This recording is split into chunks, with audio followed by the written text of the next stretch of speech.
Halo, nama saya Widya Real Wiranti, mahasiswa MBA di Bandung. Pada kesempatan kali ini, saya akan membahas mengenai memahami kebijakan ekonomi serta simulator kebijakan ekonomi. Minggu lalu, Anda menyelesaikan simulator kebijakan ekonomi sebagai semacam latihan interaktif yang memungkinkan Anda untuk mensimulasikan pengaruh kebijakan ekonomi yang berbeda-beda pada ekonomi. Dan satu-satunya, Anda bisa menyelesaikannya dengan 3 macam. Anda bisa menyelesaikannya dengan kebijakan fiskal yang menunjukkan adanya pajak dan pengeluaran sosial. Anda mampu menyelesaikannya dengan kebijakan moneter karena Anda memiliki suku bunga yang dapat dimanipulasi. Ingat bahwa bank sentral sebenarnya memanipulasi jumlah uang beredar, tapi itu menunjukkan adanya suku bunga, dan kemudian Anda memiliki pilihan untuk reformasi struktural.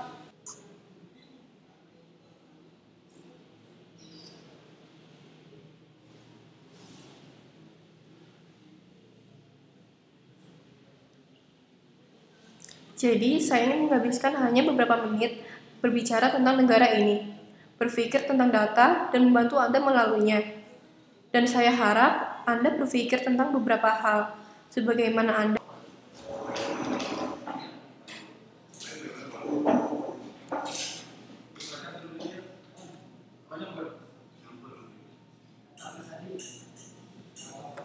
Sekarang, jika kita melihat angka-angka untuk negara ini, untuk negara satu yang sedang Anda perhatikan, hal pertama yang perlu kita pertanyakan kepada diri sendiri adalah apakah ada kesenjangan inflasi atau kesenjangan resesi. Karena kita tidak bisa menentukan suatu negara sampai kita mendiagnosanya. Dan jadi jika Anda membaca kasus dengan hati, Anda akan menemukan bahwa saya menyebutkan bahwa negara ini mulai mengalami inflasi ketika melewati tingkat pertumbuhan 3,5% secara real. Jadi, jika kita melihat data di sini, kita bisa melihat negara memulai kesenjangan inflasi. Oleh karena itu, jika Anda membuat kebijakan untuk negara ini, Anda harus berpikir untuk menutup kesenjangan resesi. Anda ingin memberi potensi tingkat pertumbuhan sekitar 3,5%, dan sehingga Anda akan membutuhkan beberapa kebijakan ekspansif. Itu tidak berarti bahwa semua kebijakan harus ekspansif. Sekarang, jika Anda pergi ke sana dan Anda meletakkan fiskal ekspansif dan pemantauan ekspansif, Anda akan melihat bahwa inflasi perputaran dan bahkan pertumbuhan PDB cukup kuat. Dan Anda juga mengalami masalah defisit fiskal. Dan negara ini, jika kita hal itu, telah memiliki masalah dengan defisit dan utang. Lihatlah angka-angka hutang publik sebagai persen dari produk domestik bruto. Mereka tidak terlihat begitu buruk sekarang dibandingkan dengan banyak negara di keuangan krisis. Namun, bila Anda 60% dan ingat semua data ini adalah asing, jadi negara ini bekerja di bawah kendala hutang. Jadi, saya harap Anda mempertimbangkan ketika Anda berada membuat kebijakan untuk negara ini, bahwa Anda tidak ingin defisit di luar kendali. Bahkan, itu akan menjadi ide yang baik untuk mencoba dan membawa hutang yang turun pada akhir tahun 6, dan itu adalah hal yang sangat sulit yang harus dilakukan jika Anda mencoba untuk melakukannya. Hal lain yang Anda mungkin berpikir untuk melihat negara ini adalah bahwa jika kita mencari apa yang inflasi lakukan dan apa yang pengangguran lakukan, dan kita berpikir tentang apa yang akan menjadi normal di seluruh siklus bisnis. Ingat, perekonomian berada dalam kesenjangan resesi, namun melihat inflasi mempercepat dan itu benar-benar mencapai hampir 15% pada tahun 4. Jadi sesuatu yang aneh sedang terjadi di negara ini. Ingat, kita bicarakan pada inflasi dan pengangguran biasanya bergerak dalam arah yang berlawanan jika permintaan agregat mendorong perekonomian. Tetapi di sini kita melihat mereka bergerak ke arah yang sama. Jadi, ada kesempatan yang sangat baik itu. Anda tahu, ini sangat tidak teknis. Ini hanya eyeballing data. Ada kesempatan yang sangat baik bahwa sesuatu yang terjadi di sisi penawaran agregat ekonomi. Itu mungkin kurva penawaran agregat bergeser ke dalam ke kiri. Yang seperti Anda tahu, Anda dapat menarik sekarang jika Anda ingin. Seperti yang Anda tahu, di mana inflasi lebih tinggi dan GDP lebih rendah dan pengangguran lebih tinggi. Sepertinya apa yang bisa pada negara dalam beberapa tahun 3 dan 4. Jadi, saya berharap bahwa Anda semua berpikir tentang aspek ini realitas negara, dari yang realitas makroekonomi dan penggunaan yang berasal dari deregulasi. Karena ingat, deregulasi dalam pemikiran yang praktis kan? Kami tidak hanya ingin deregulasi tetapi juga mengubah beberapa dari hukum-hukum di negara yang kita tahu cukup hambatan untuk melakukan bisnis, akan bergerak pada kurva penawaran keluar. Oke, jika Anda mampu melakukannya, maka Anda akan melihat hasilnya, bahwa negara ini mendapat beberapa pertumbuhan dengan penurunan inflasi dan penurunan pengangguran. Jadi, jika Anda bereksperimen dengan pilihan deregulasi yang pasokan sisi pilihan, Anda bisa melihat efek dari pasokan langkah-langkah samping pada perekonomian. Hal lain yang perlu dipertimbangkan dalam negara ini adalah tingkat bunga.